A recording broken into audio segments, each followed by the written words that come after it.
School campus is very clean and friendly. It is a small town, so everyone knows each other. The classroom is very organized and very structured.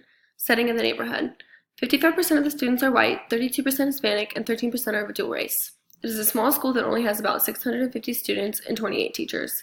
An incident that stood out to me was when a student I had spent extra time working with received their progress report and had improved greatly. This student was struggling with using Chromebooks like all the students have. Her family had never used a computer in their house before and also uses English as a second language.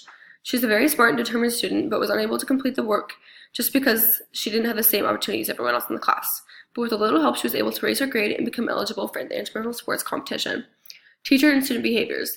Like most schools, this one has a few troublemakers, but the teacher that we will call Mr. H is very good at keeping them on task. Important quotes. Here are a few important quotes. One specifically that stood out to me was during reading and writing, we could ask the question about the text we were reading. Why couldn't Samuel stick up for his daughter when she knew she didn't lie? In the text we were reading, it was said during the time period of slavery, and we had to explain to the class that during that time, it didn't matter who was actually right or wrong. The whites were always seen as right. This text opened up the classroom for discussion on racism and its negative impacts. Connecting critical thinking and conclusions to narrative specifically. Before starting my observation, I had thought of teaching a classroom as being restricted to just group teaching. Once I had started, I realized that in order to effectively teach, you needed to learn each student on a personal level so that you can meet each of their needs. Connecting ideas to course content, class discussion, and/or research. In the observation classroom, the teacher had many different posters hung up in the room. One that stuck out to me was the one on diversity. It spelled out different individuals valuing each other regardless of skin, intellect, talents, or years. In class, we've discussed diversity and how it is to be inclusive with everyone. I feel like this is one of the most important things a teacher can remember. As long as they are diverse in their teaching, lessons, evaluations, then they are one step closer to making an impact on their students. What was observed, school documents, and website information. The DVUSD website provides its parents, students, and teachers with their own visions, missions, and beliefs. Webster's vision is to achieve with character. The mission is to work together to create a positive environment for learning. They want to help students achieve both personal and educational goals while developing good character. Context of schools. What are the goals of the school? Webster prides itself on working together as a community to prepare its students with all the tools and information needed to succeed in life. Who may be benefiting from the system? Who may not? Why? Students are able to receive Chromebooks, laptops, specialized headphones, and other materials to use in today's classrooms. These all help students to develop skills that they will use for the rest of their lives. However, this may be more difficult for students to use at home if they don't have access to Wi-Fi. It could also become a problem if the student does not have someone at home that can be able to help them with the technology problems. Understanding school achievement. What I did to see the schools doing to support and encourage student achievement.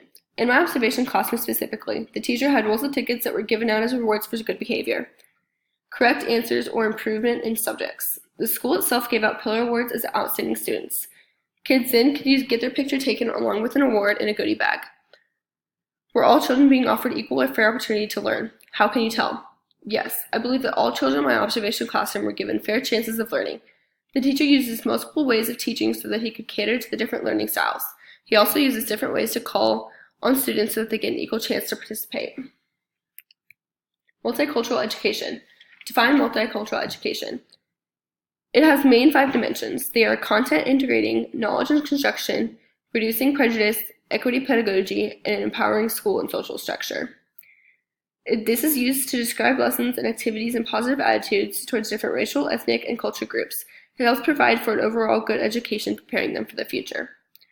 Are students free to express different ideas, ask questions of teachers, or contribute to the class from their own perspective? Yes, students have lots of discussions in class and online, where they're able to give their own opinions on topics being discussed. On Google Classroom, there's a place where students can ask questions to the teacher privately, and they are always encouraged to dig deeper and ask questions in every subject. Students also take part in a few presentations throughout the school year, and are able to give their own opinions or perspectives in a creative way. What was noticed during my observations as it pertained to students and their communities that address social justice, forms of advocacy, or equity? Was it what I expected, or was it supporting what was stated in the book? What I saw in regards to social justice in the classroom was the teacher placing the 2 students that have trouble seeing and hearing in the front of the class. By doing this, the teacher is putting them in an environment where they can better learn. Class also goes to 6th grade camp each year. This trip costs about $300 per person and lasts about a week long. A lot of the kids in the class don't have the kind of money to spend on that, so the teachers in the grade created a program to help fund them. This is a form of advocacy to help lower the class students so that they can receive the same education as the rest. Both of these are supported in the Chapter 3 of the book, in the section creating on environmental for instruction. What surprised me during or as a result of my observations? Why did it surprise me? What other questions were raised during this experience? What surprised me was how fast the kids in the class can pick up the new material taught. They constantly learning new words, history, grammar, science, and math. I was surprised that in just a few months, I had seen such great improvement. What did I learn about teaching a diverse group, what previously held ideas about them were reinforced? How? I learned a lot about teaching a diverse group of students when the teacher introduced a new topic of the class. He would ask the students to provide their own examples for it. This allowed the students to be creative and share some of their own unique experiences. The children would feel accomplished in what they've given and were rewarded for their participation with more tickets. It also allowed multiple cultures to be shared and discussed.